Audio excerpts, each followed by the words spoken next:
Hello, good evening everyone. Hello Alvaro, how are you?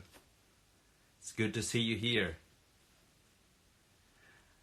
Thanks for joining this live stream from my Instagram account. In fact, this is for my pupils at Torre del Palau, but everyone who follows me on the Instagram channel is welcome to join this live broadcast.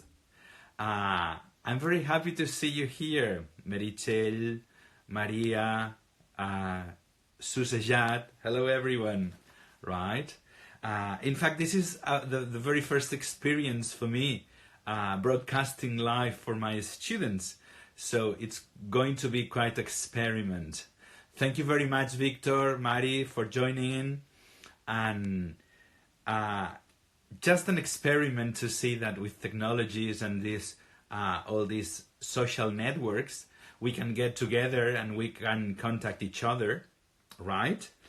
And just to keep in touch with my students and my colleagues and the people who follow me on Instagram, right? Please remember, when I finish this broadcast, we can keep in touch via Twitter, Instagram, Facebook, and then you can follow me on my blog, Abel's English page, blogspot.com. Right. As I promised my students, it's going to be quick and it's going to be short, right? Just I want to share with you some vocabulary of a beautiful story I'm going to read. I am going to share a book, a film, and I'm going to share a board game that you can do yourself with your family to play at home, right? So, do you know the book Good Night Stories for Rebel Girls? We have studied this book with my students at Torre del Palau, and they have been reading the stories of these rebel girls. And today, I want to read aloud the story of Irena Sendler. You see this smiling grandmother here.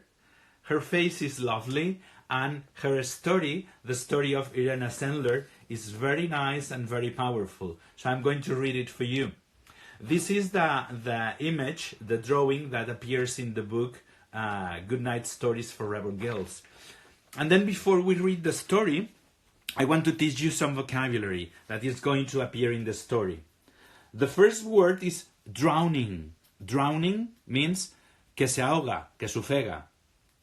Then the protagonists of the stories are going to be Jewish children, Jewish children, niños judíos, de familias judías, jueus, versus the Nazi people that wanted to exterminate and finish them off, right? Jewish, Nazi.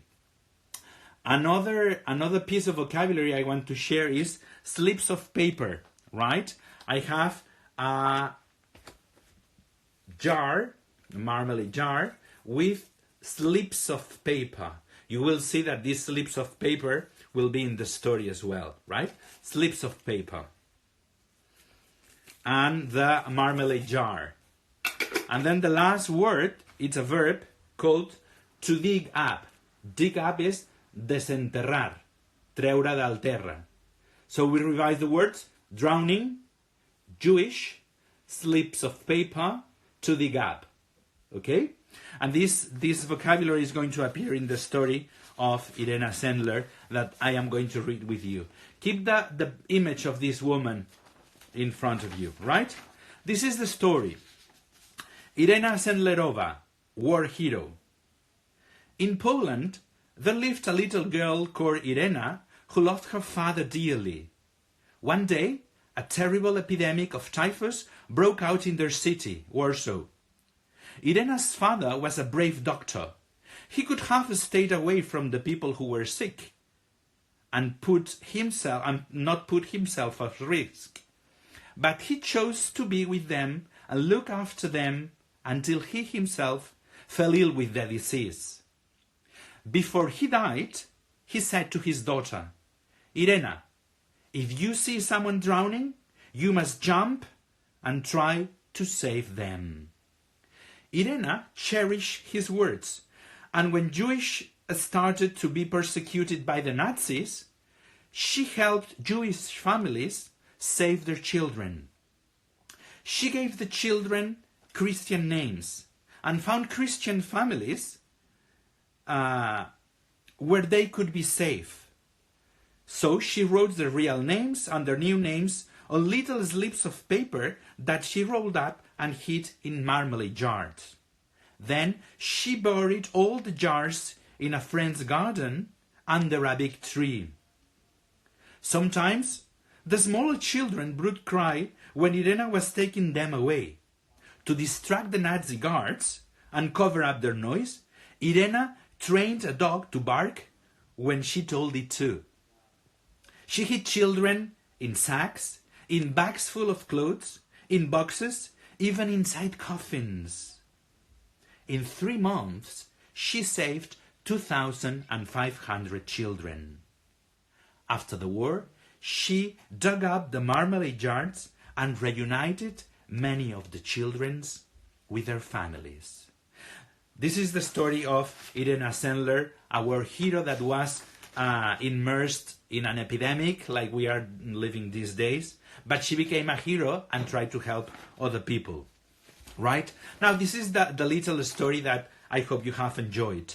To finish this live broadcast, I want to recommend a film. I am sure you have seen it. Titanic. My students at Torre del Palau have been reading Titanic, and they have been working on some vocabulary and some comprehension questions. Congratulations, because some of you have done the task I asked you to do. And the task I am going to ask for next week is to watch the film Titanic in English with subtitles in English or in Spanish, as you wish. And then I will ask you some activities to do. I can see some other students that are here live.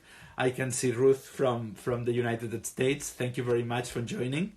And I am happy to have this short live broadcast. This is the film I recommended. A board game. I love gaming, I love board games, and I recommend Othello. Othello is a very easy game to play. It's very funny. So forget your laptops, forget your tablets or your smartphones, and please make a do-it-yourself Othello. The grid is very simple, and the pieces are double-sided, white or black. Right? So please spend some time together playing Othello, because it's very addictive and very funny to play. Then use this confinement time to read, and then I recommend you eBiblio. eBiblio is the digital library that can lend you books and films for free. So try to read some books during this confinement time. I'm going to finish this broadcast. I'm going to keep it short. Some advice for you to remember. 1, stay at home, please. Don't go out. 2, telephone your grandparents or the old people in your area. They will be happy to hear your voice. Important, watch your digital diet. I love you love to play Fortnite or Minecraft or PlayStation, but please watch your digital diet. Be balanced, keep active, move, have some exercise, right? Above all, read and write. Read books and write a diary, a journal, whatever you like. But please read and write these days.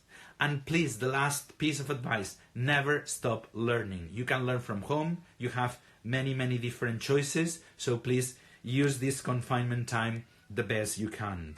Please keep in touch via Instagram, Twitter, Facebook, or my blog, Abel's English page, blogspot.com.